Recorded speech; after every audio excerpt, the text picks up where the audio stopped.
Red convent students 1978 charitable trust ఆధ్వర్యంలో విద్య, వైద్యం, స్వయం ఉపాధికి స్కాలర్షిప్లు, విరాళాలు అందించడంతో పాటు పర్యావరణ పరిరక్షణకు పలు కార్యక్రమాలు నిర్వహిస్తున్నట్లు ట్రస్ట్ ప్రెసిడెంట్ డాక్టర్ బాదం బాలకృష్ణ తెలిపారు. ట్రస్ట్ సభ్యుడు బంగారాజు ఎన్విరాన్మెంట్ కార్యక్రమం చేపట్టాలని సూచించగా అటవీ శాఖ వారిని సంప్రదిస్తే కోరంగి మడ అడవుల్లో కొన్ని ప్రాంతాలకు నీరు సరిగ్గా అందక మొక్కల ఎదుగుదల లోపించిందని, వాటికి నీరు అందే విధంగా ఎక్కడికక్కడ కాలువలను తవ్వాలని సూచించారు. ఆ ప్రాజెక్టును ఛాలెంజ్గా స్వీకరించి తమ ట్రస్ట్ సభ్యులు రమణమూర్తి, పద్మనాభంలో బురదలో 10 రోజుల పాటు శ్రమించి కూలీలతో కాలువలను తవ్వించారు. ఇటీవల పనులు పూర్తి కావడంతో ట్రస్ట్ సభ్యుడు బంగారాజు, రెడ్నం రమణమూర్తి, పద్మనాభం, జగదీష్లు మడా ఫారెస్ట్లో వారు చేసిన పనిని బంగారాజు చూసి సంతృప్తి వ్యక్తం చేశారు. ఈ సందర్భంగా బంగారాజు ప్రాజెక్టు చేసేందుకు అనుమతి ఇచ్చిన అటవీ శాఖ అధికారి రవీంద్రనాథ్ రెడ్డికి కృతజ్ఞతలు తెలియజేశారు. జిల్లా అటవీ శాఖ అధికారి రవీంద్రనాథ్ రెడ్డి ట్రస్ట్ చేసిన కార్యక్రమాన్ని అభినందిస్తూ అభినందన పత్రాన్ని ట్రస్ట్ ప్రెసిడెంట్ డాక్టర్ బాదం బాలకృష్ణకు అందజేశారు. డిఎఫ్ఓ రవీంద్రనాథ్ రెడ్డికి, డివిజనల్ ఫారెస్ట్ అధికారి వరప్రసాద్కు ట్రస్ట్ తరపున జ్ఞాపికలను బహుకరించారు. ఈ సందర్భంగా ట్రస్ట్ ప్రెసిడెంట్ డాక్టర్ బాలకృష్ణ మాట్లాడుతూ red convent students 1978 charitable trust తరపున విద్య, వైద్యం, స్వయం ఉపాధికి స్కాలర్షిప్లు, విరాళాలు అందించడంతో పాటు ఎన్విరాన్మెంట్ ప్రొటెక్షన్ కార్యక్రమాలను చేపడుతున్నట్లు వెల్లడించారు. ఈ కార్యక్రమంలో ట్రస్ట్ సభ్యులు రెడ్నం రమణమూర్తి, పద్మనాభం, జగన్నాథరావు తదితరులు పాల్గొన్నారు.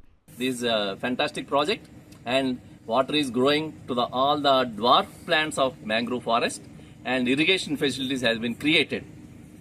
In the next coming years, 5 to 6 years, the degraded forests also will become one of the first class forests. This is only a starting. And our Red Covenant Trust 1978 would like to take up further projects in this mangrove forest with the help of forest officers after identification of the need. The Forest Department, State of Andhra Pradesh, has given a letter of appreciation also. Just I read. This is to appreciate that the Red Convent Students 1978 Charitable Trust Kakinada has undertaken a great job in cherishing the Mada plantation at Koringa Natural Mangrove Forest at Koringa. They aptly cleared the blockage of the saline water, feeding canals and subcanals, enabling proper irrigation to the mangrove forest, promoting biodiversity and recreation of natural conditions at the area. Our department hereby appreciate the Red Convent Students 1978 Charitable Trust Kakinada for this excellence and their commitment to the well-being of our environment. Their work towards the noble cause is commendable. సూపర్వైజర్లు పెట్టి అన్నీ చేసి మరి పెట్టడం జరిగింది. చాలా అతి కష్టమైన పని ఇది. అతి కష్టమైన పని కూడా మరి చాలా ఛాలెంజ్గా తీసుకొని చేయడం జరిగింది. మా red convent students 1978 charitable trust ఎప్పుడు కూడా స్కాలర్షిప్లు ఇవ్వడం, మెడికల్ ఎయిడ్ ఇవ్వడం, లేకపోతే వేరే విధంగా ఈ స్టూడెంట్స్కి బాత్రూమ్స్ బ్లాక్ కట్టించడం ఇలాంటివి చేసాం. కానీ ఇలాంటిది ఎప్పుడు చేయలే. కొత్త ప్రాజెక్టు మా బంగారాజు మా ఫ్రెండ్ చెప్పడం వలన దాని మీద దృష్టి పెట్టాం. ప్రజలందరినీ కోరేది ఏంటంటే, మనకు తెలియదు, మన దగ్గర ఉండడం వలన భారతదేశంలోనే అతి గొప్ప మడా ఫారెస్ట్ అది. అక్కడ మరి చాలా స్పైసెస్ ఏవైతే ఉన్నాయో చాలా కొత్తవి, చాలా మనకి అరుదైనవి.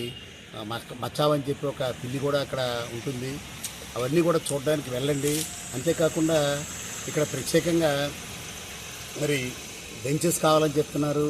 అలాగే ఒక టూరిస్టులు నడవడానికి 2 కిలోమీటర్ల పరిధికి ఒక బ్యాటరీ వెహికల్ కావాలని చెప్తున్నారు. ఇవన్నీ కూడా మరి ఇవ్వడానికి మేము ఆలోచిస్తాం. మీకు అవకాశం ఉంటే డొనేట్ చేయండి. అలాగే బెంచెస్ కూడా డొనేట్ చేయండి. అది చూస్తే మీరు వదిలిపెట్టరు. ప్రతి నెల ఒకసారి వెళ్తారు. అలాంటి ప్రాజెక్టు మరి మా చేత చేయించిన మా ఫ్రెండ్ బంగారాజ్కి, పర్మిషన్ ఇచ్చిన డిఎఫ్ఓ గారికి, మరి చేసిన కార్యకర్తలైనటువంటి మన రెడ్నం రమణమూర్తి, పద్మనాభం తదితర ఫ్రెండ్స్ అందరికీ కృతజ్ఞతలు తెలియజేసుకుంటూ